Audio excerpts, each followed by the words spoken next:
Hey everyone and welcome. Today we're jumping into one of the most crucial periods in American history. We're going to talk about how a young, kind of vulnerable United States went from just reacting to whatever Europe's big empires were doing to finally standing up and declaring its own place in the world. It's an amazing story of huge gambles, a really messy war, and ultimately the forging of a national identity. So, let's start with the central question, right? This was the problem for the first few American presidents. Just try to put yourself in their shoes for a second. You're in charge of this brand new country, it's fragile, and you are literally caught between the two global superpowers of the day, Britain and France, who are locked in this epic, world-spanning war. So how do you possibly keep your new nation independent when these giants are battling it out all around you? Well, the first answer to that question came from the man himself, George Washington. In his famous farewell address, he basically laid out the blueprint for early American foreign policy. Just be cautious. The strategy was, pretty simple. Stay out of it. Avoid getting tangled up in Europe's constant drama and their endless wars. And for a little while, that cautious approach actually worked. But as we're about to see, staying on the sidelines is a whole lot easier said than done. And that brings us to our first major test case, President Thomas Jefferson's huge economic gamble. Now, Jefferson was a big believer in Washington's idea of staying neutral. But he was about to find out that his commitment to that ideal was going to get pushed to its absolute breaking point. The number one problem was the British Royal Navy. They were desperate for sailors in their war against Napoleon's France. So what did they do? British warships would literally stop American ships on the high seas, board them, and basically kidnap sailors, claiming they were deserters from the British Navy. This practice was called impressment, and for Americans, it was deeply, deeply humiliating. It felt like Britain was spitting on the very idea of American independence. Now, Jefferson wanted to avoid war at all costs, so he decided to try something pretty radical. He decided to fight back not with cannons, but with economics. The logic behind his Embargo Act of 1807 was, on the surface, pretty straightforward. The U.S. was Britain's biggest trading partner. So the thinking went, if America completely cuts off all trade, the economic pain would be so bad that it would force Britain to stop the impressment and finally respect American rights. It was a bold, audacious plan and a massive, massive gamble. And that gamble? It failed. It failed spectacularly. Just look at these numbers. They tell the whole story. American exports completely collapsed, dropping from $108 million down to just $22 million in a single year.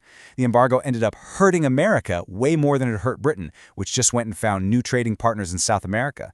The American economy was shattered, especially in New England, and people were so angry there was even talk of secession. Just a total disaster.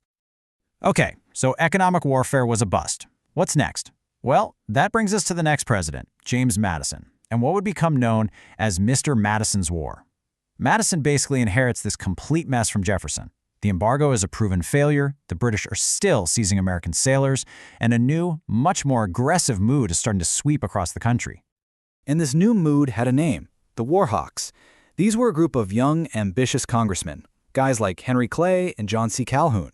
They were mostly from the western frontier states, and they were just done with diplomacy. They were tired of being pushed around. For them, war was about defending American honor. And not so secretly, they also had their eyes on conquering British Canada and putting a stop to the British practice of arming Native American tribes who were resisting American expansion. But here's the thing. Not everyone was beating the war drums. This quote from a New York senator, Obadiah German, really captures the fear a lot of people felt, especially in the Northeast. He's comparing a declaration of war to Julius Caesar crossing the Rubicon River, that famous historical point of no return. He was basically screaming a warning, hey, this is a decision we can't take back, and it could tear our new country apart. And this chart just shows you, wow, he was not wrong about the country being divided.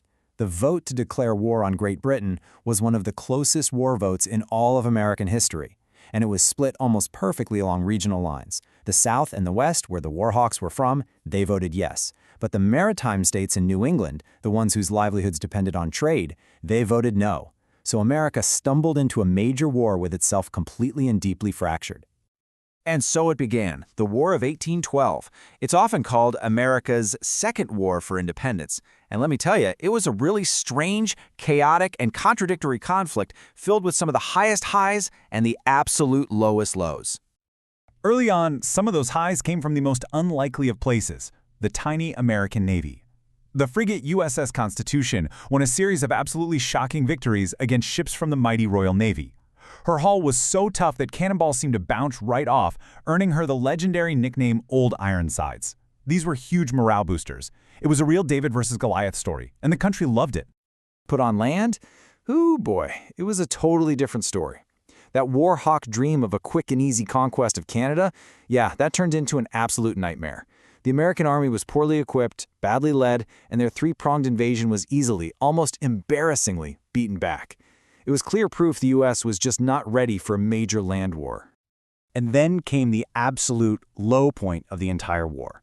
By 1814, Napoleon had been defeated in Europe, which meant Britain could finally send its veteran troops over to America. And they did. They marched almost completely unopposed into Washington, D.C., and set fire to the Capitol building and the White House. It was an unimaginable, profound national humiliation. And yet, the war somehow ended on this note of incredible, if totally ironic victory.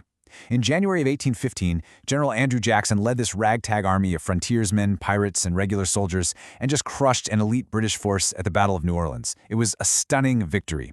The irony, though, a peace treaty had already been signed in Europe 2 weeks earlier. The battle was technically meaningless. It had zero impact on the outcome of the war. But it didn't matter. It created a national hero in Andrew Jackson and gave Americans this incredible surge of pride. So, you might be asking, after all of that fighting, the victories, the defeats, the burning of the Capitol, what did the official peace treaty actually do? Well, the answer is basically nothing. The Treaty of Ghent just stopped the fighting. All territory went back to the way it was before the war. And get this, it didn't even mention impressment or trade blockades, the very issues that supposedly started the war in the first place. On paper, the whole thing was a complete stalemate, a draw. But the real legacy, the true outcome of the war, wasn't written down in that treaty. It was in how it completely transformed the United States. For the first time, America gained real international respect for having stood up to the British Empire, twice. Internally, the anti-war Federalist Party just collapsed and faded away. The war also broke the back of Native American resistance to westward expansion. But most importantly, by simply surviving a war it came so close to losing, the country came out the other side with something new, something it didn't have before. A powerful, unifying sense of what it meant to be American.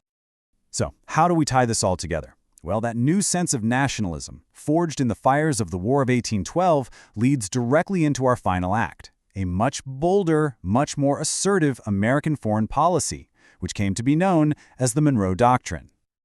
I mean, the change was like night and day. Before the war, American foreign policy was cautious, it was reactive, it was all about just trying to stay neutral and not get crushed. But after the war, it became confident, it became assertive. The focus shifted from just surviving to actively expanding American influence. America was now ready to challenge the European powers. And this new confidence really peaked in 1823 with the Monroe Doctrine.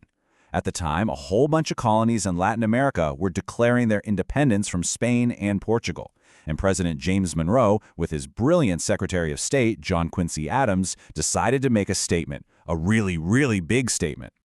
This right here is the heart of it. This is the key line.